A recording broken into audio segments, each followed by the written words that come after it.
Israel और Iran में जंग छिड़ी हुई है, जिससे पूरे मिडिल ईस्ट में और अधिक तनाव पैदा हो गया है। ईरान ने 1 अक्टूबर को इजराइल पर बैलिस्टिक मिसाइल से ताबड़तोड़ हमले किए थे। इस बीच संयुक्त राज्य अमेरिका ने 27 अक्टूबर रविवार के दिन ईरान में सैन्य स्थलों पर इजरायली हमलों का जवाब देने के खिलाफ चेतावनी दी और इलाके में तनाव कम करने पर जोर दिया। आपको बता दें कि बीते दिनों शनिवार को इजरायली सेना ने ईरान के सैन्य ठिकानों पर सटीक हमले कर ईरान की ताकत में सेंध लगाने की भी कोशिश की। अब दोनों देशों की भिड़ंत पर यह चर्चा होने लगी है कि दोनों देशों में से ताकतवर कौन है। लोग कह रहे हैं कि पिछले 1 साल से इजराइल लगातार युद्ध लड़ रहा है, तो क्या वो ईरान के मुकाबले कमजोर हो गया है? तो ऐसे में चलिए आइए जान लेते हैं कि इजराइल और ईरान में कौन कितना ताकतवर है, किसकी सेना मजबूत है और किसके पास कितने हथियार हैं। दोनों देशों की सैन्य शक्तियों की तुलना करने पर पता चलता है कि दोनों देशों के पास आधुनिक हथियार हैं।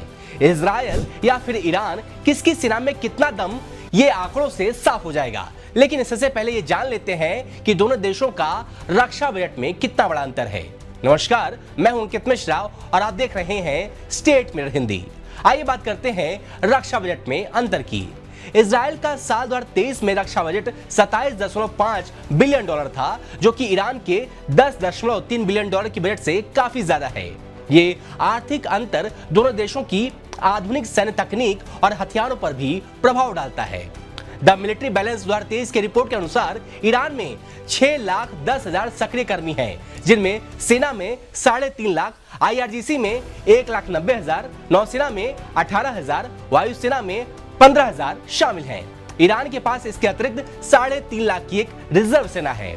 बात करते हैं इजराइल के पास कितनी सेना है, तो इजराइल के पास 1,69,500 सक्रिय कर्मी हैं, जिनमें सेना में 1,26,000, नौसेना में 9,500 और वायुसेना में 34,000 शामिल हैं। इजराइल के पास 4,65,000 की एक रिजर्व सेना है। इजराइल में सैनिक सेवा अनिवार्य है, इसलिए वहां के सभी नागरिक जरूरत पड़ने पर सैनिक के रूप में काम कर सकते हैं। इजराइल के पास लगभग 400 युद्धक टैंक, 530 आर्टिलरी गन और 1,190 से ज्यादा पर्सनल कैरियर हैं, जबकि ईरान के पास 10,513 से ज्यादा युद्धक टैंक, 6,798 से ज्यादा आर्टिलरी गन और 640 से ज्यादा बख्तरबंद पर्सनल कैरियर हैं।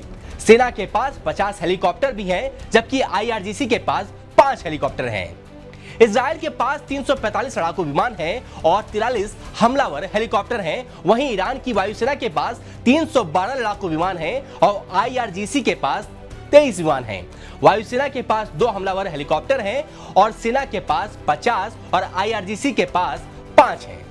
दोनों देशों के नौसेना की तुलना करें तो इजराइल के पास 5 पनडुब्बियां और 49 गश्ती और तटीय लड़ाकू विमान हैं। वहीं ईरान के पास 17 सामरिक पनडुब्बियां, 68 गश्ती और तटीय लड़ाकू विमान, 7 कोरवेट, 12 लैंडिंग जहाज और 11 लैंडिंग क्राफ्ट, 18 रसद और सहायक उपकरण हैं।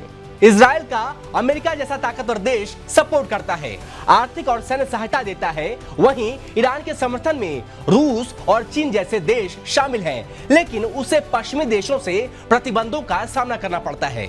इजराइल की उच्च तकनीकी सैन्य क्षमताएं और मजबूत गठजोड़ उसे महत्वपूर्ण बनाती है। दूसरी ओर ईरान की बड़ी जनसंख्या, क्षेत्रफल, बैलिस्टिक मिसाइलों का जखीरा उसे क्षेत्रीय शक्ति बनाती है। दोनों देशों के बीच संघर्ष की स्थिति में कई कारक प्रभावित करेंगे कि कौन कितना ताकतवर साबित होगा। नमस्कार, मैं हूं अंकित मिश्रा, आप देख रहे थे स्टेट में हिंदी। अगर आपको ये वीडियो अच्छा लगा तो हमारे चैनल को लाइक करें, शेयर करें